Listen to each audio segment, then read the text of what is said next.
Hello guys, welcome to my channel.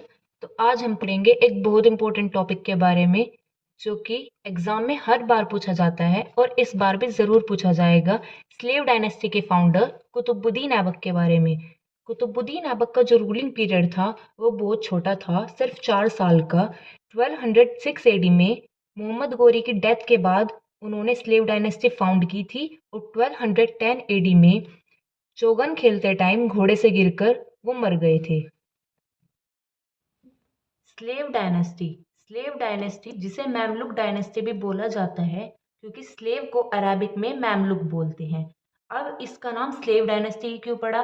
क्योंकि इसके early 3 जो सुल्तान थे वो सुल्तान बनने से पहले स्लेव रह चुके थे। जैसे कुतुबुद्दीन ऐबक जो थे वो मोहम्मद गोरी के स्लेव रह चुके थे। इल्तुतमिश जो थे वो ऐबक के स्लेव रह चुके थे और बालबन जो थे वो इल्तुतमिश के स्लेव रह चुके थे। कुछ स्कॉलर्स जो है वो उन्हें founder of Muslim rule in India मानते हैं क्योंकि ही was the first Muslim monarch of Delhi. उनसे पहले जो थे वो राजपूत रूल कर रहे थे। बाकी जो मुस्लिम रूलर आएंगे वो उन्हीं के बाद आएंगे। ही वॉज द फर्स्ट वन।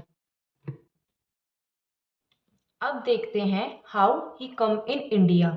तो मोहम्मद गोरी के साथ कुतुबुद्दीन ऐबक टर्किश इन्वेजन के दौरान इंडिया आए। He was the key factor in Ghori success in second battle of तरेन।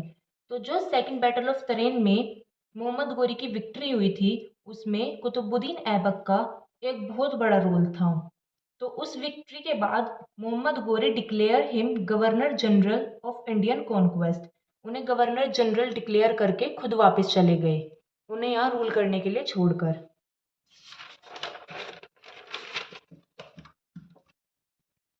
कुतुबुद्दीन ऐबक जो थे वो मोहम्मद गोरी के फेवरेट स्लेव थे due to his excellent qualities. तो वो क्वालिटीज क्या थी? He was the great warrior, वो एक महान योद्धा थे, and a great military leader, और महान मिलिट्री लीडर थे। He was loyal towards his master. Mohammad Ghori जो थे उनका कोई बेटा नहीं था। जो उनके थाउजेंड्स ऑफ स्लेव्स थे उन्हें ही वो अपना बेटा मानते थे और उन्हें ही उन्होंने बड़ी बड़ी पोजीशंस पर बैठाया हुआ था। कुतुब इसी वजह से उनकी मौत के बाद उनका एम्पायर उन्हीं कुछ मेजर स्लेव्स में बट गया था। जैसे कि ताज उद्दीन याल्दुज जो कि गजनी पर रूल कर रहे थे, जो कि अफगानिस्तान में है। नसीर उद्दीन कुबाचा जो उच्च और सिंध में रूल कर रहे थे, जो पाकिस्तान में है। कुतुबुद्दीन ऐबक जिन्हें वो दिल्ली पर रूल करने के लिए छोड़कर गए थे। ऑल डिक्लेयर इंडिपेंडेंस आफ्टर गोरी डेथ। सबने खुद को इंडिपेंडेंट डिक्लेयर कर दिया था मोहम्मद गोरी की डेथ के बाद। कुतुबुद्दीन ऐबक जो थे उन्होंने अपने सारे रिलेशंस खत्म कर दिए थे विद गुर एम्पायर और टाइटल ले लिया था सुल्तान का। सुल्तान जो कि सोवरेन होता है इस्लामिक गवर्नेंस के अकॉर्डिंग, और जो एरिया सुल्तान रूल कर जिस एरिया पर सुल्तान रूल करता है उसे सल्तनत बोलते हैं। चलिए अब देखते हैं early life of Qutbuddin Aibak. Qutbuddin Aibak जो थे वो एक टर्किश फैमिली में बोर्न हुए थे। उन्हें यंग एज में ही बेच दिया गया था टू काजी ऑफ निशापुर जिन्होंने उन्हें पढ़ाया। After Qazi death he was purchased by Mohammad Ghori under whom he learn further skills, जिनके अंडर उन्होंने बाकी बहुत सी स्किल्स सीखी। कुतुबुद्दीन ऐबक जो थे वो ऐबक ट्राइब से थे। अब देखते हैं Aibak as a sultan. For him throne was not bed of roses. ऐसा नहीं था कि उन्हें सुल्तान बनते ही कोई चैलेंजेस ना फेस करने पड़े हों। उनके सामने मेनली 2 तरह के चैलेंजेस थे, इंटरनल और एक्सटर्नल। इंटरनल जो कि इनसाइड कंट्री, एक्सटर्नल जो कि कंट्री के बाहर से जो रूलर थे उनसे उन्हें फेस करने पड़े।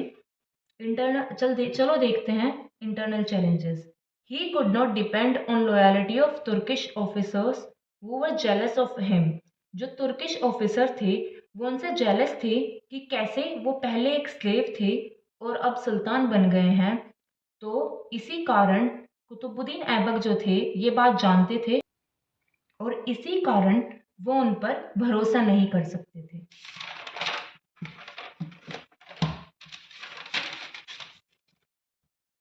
अब दूसरा चैलेंज देखते हैं जो कि इंटरनली उन्हें फेस करना पड़ा। Rajputs on the other hand waiting for possible opportunity to strike and restore rule again. Externally Qutubuddin Aibak को खतरा था फ्रॉम ख्वारिश शाह अलाउद्दीन मोहम्मद, जो कि पर्शियन रूलर थे। उनकी इच्छा थी टू कैप्चर दिल्ली। तो Qutubuddin has to restore peace and prosperity of region, जो कि उन्होंने बखूबी किया भी। कुतुबुद्दीन ऐबक के टाइम पर जो कैपिटल थी वो लाहौर में थी, जो कि बाद में इल्तुतमिश शिफ्ट करेंगे टू दिल्ली, वो हम बाद में पढ़ेंगे। कुतुबुद्दीन ऐबक को लाख बख्श भी बोला जाता था, गिवर ऑफ लैक्स, क्योंकि वो लाखों की डोनेशंस देते थे। He patronize Hussain Nizami.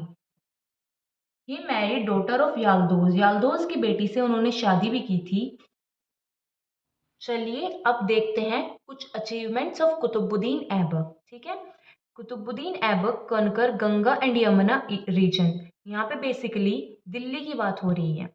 Second, he started construction of Qutub Minar, ये बहुत इंपॉर्टेंट है, एग्जाम में बहुत बार पूछा जा चुका है।